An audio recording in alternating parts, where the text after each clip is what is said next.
वादळांची पर्वा आम्ही कधीच केली नाही, कारण आमचे प्रयत्न एवढे दमदार होते की अडचणींकडे आमची नजरच गेली नाही. गुड आफ्टरनून वॉरियर्स आणि सर्व भावी अधिकारी.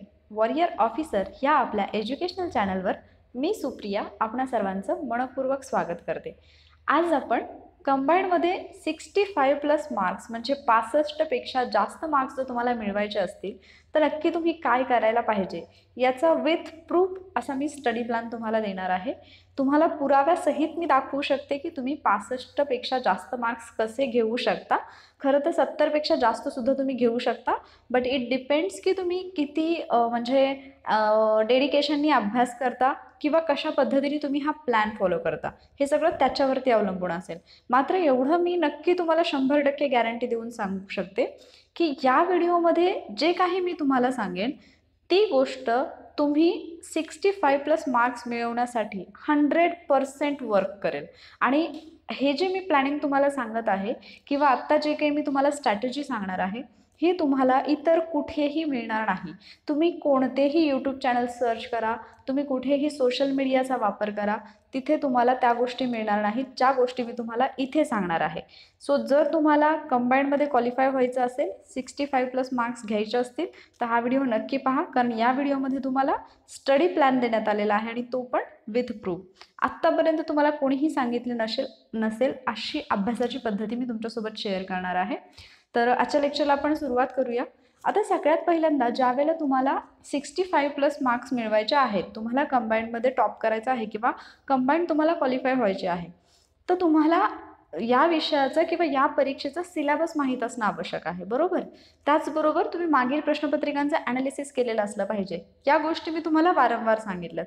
पण त्याचबरोबर आणखी एक गोष्ट तुम्हाला माहिती पाहिजे, ती म्हणजे आत्तापर्यंत कोणत्या विषयाचे किती प्रश्न विचारले गेलेले आहेत किंवा जनरली हा रेशो काय आहे, कोणत्या विषयाचे आपल्याला किती प्रश्न येतात, आणि त्याच्यावरूनच आपला स्टडी प्लॅन ठरणार आहे किंवा त्याच्यावरूनच आपण जी स्ट्रॅटेजी म्हणजे जी वापरात आणणार आहोत, अवलंबणार आहोत, तर ती स्ट्रॅटेजी त्याच्यावरूनच ठरणार आहे. ओके. तर सगळ्यात पहिल्यांदा आपण कोणत्या विषयाचे किती प्रश्न विचारले जातात हे पाहणार आहोत आणि त्यावरून तुम्ही त्या विषयामध्ये कसे मॅक्झिमम मार्क्स घेऊ शकता आणि तुमचा फायनल स्कोर म्हणजे निगेटिव्ह जाऊन. ओके. तुम्ही म्हणाल की मॅडम सांगतात म्हणजे डिरेक्टली तर फक्त अटेम्प्ट करून तेवढे मार्क्स माझे येऊ शकतात, तर नाही. निगेटिव्ह जे मायनस मार्क्स तुमचे जाणार आहेत ते सोडून तुमचे जे मार्क्स असतील ते 65 येऊ शकतात. आणि ते कसे ते मी तुम्हाला इथे सांगणार आहे. ओके.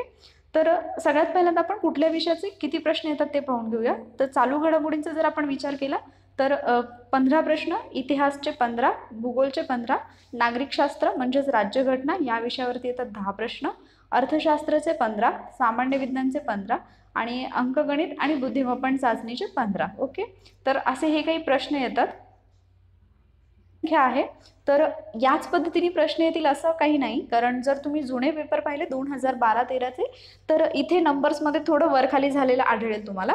पण जर रिसेंटली तुम्ही पाहिलं म्हणजे 15, 16, 17, 18, 19 तर प्रत्येक वर्षीचा जर तुम्ही पॅटर्न पाहिला आयोगाचा तर याच रेंजमध्ये प्रश्न आलेले आहेत किंवा याच रेंजमध्ये प्रश्नसंख्या आहे.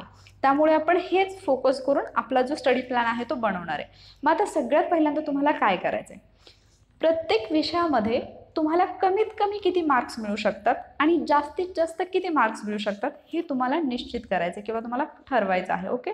म्हणजे फॉर एक्झाम्पल आता जर मी एक विषय घेतला कोणताही करंट अफेअर्स, तर मला माहीत असेल की मी करंट अफेअर्सचा अभ्यास किती केलेला आहे, मला हा विषय अवघड जातो की सोपा जातो, याचे किती प्रश्न मी सॉल्व्ह करू शकतो. ओके. तर मग त्याच्यामध्ये तुम्हाला तुमचे कमीत कमी समजा 15 प्रश्न चालू घडामोडींचे आलेले आहेत, तर त्यापैकी तुमचे किती बरोबर येऊ शकतात हे तुम्हाला निश्चित करायचं आहे. आणि एकदा हे तुम्हाला जमलं ना की ॲटोमॅटिकली तुम्ही 65 करण्यासाठी 65+ स्कोर करण्यासाठी काय करावं लागेल हे तुम्हाला ॲटोमॅटिकली समजतं. ओके. तर आपण हे थोडक्यात समजून घेऊयात अगोदर. समजा चालू घडामोडींचे 15 प्रश्न आलेले आहेत. आता या 15 प्रश्नांपैकी तुम्ही म्हणजे आपण एक अंदाजे, आता इथे तुमचं जे असेल तर ते पर्सनली प्रत्येकाचं वेगळं येऊ शकतो, कोणाला कोणता सब्जेक्ट सोपा जातो आणि कोणाला कोणता अवघड जातो, याच्यानुसार हे मार्क्सचं जे सेग्रिगेशन आहे ते चेंज होऊ शकतं. मात्र मॅक्झिमम मुलांना इकॉनॉमिक्स आणि सायन्स हे 2 सब्जेक्ट अवघड जातात.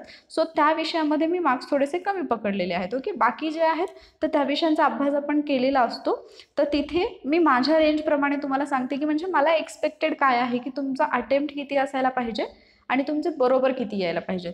तर जर आपण चालू घडामोडींचा विचार केला तर 10 ते 12 क्वेश्चन आपले इझिली बरोबर येऊ शकतात. म्हणजे 3 क्वेश्चन एक तर आपल्याला येणार नाहीत किंवा ते आपले रॉंग होतील. ओके.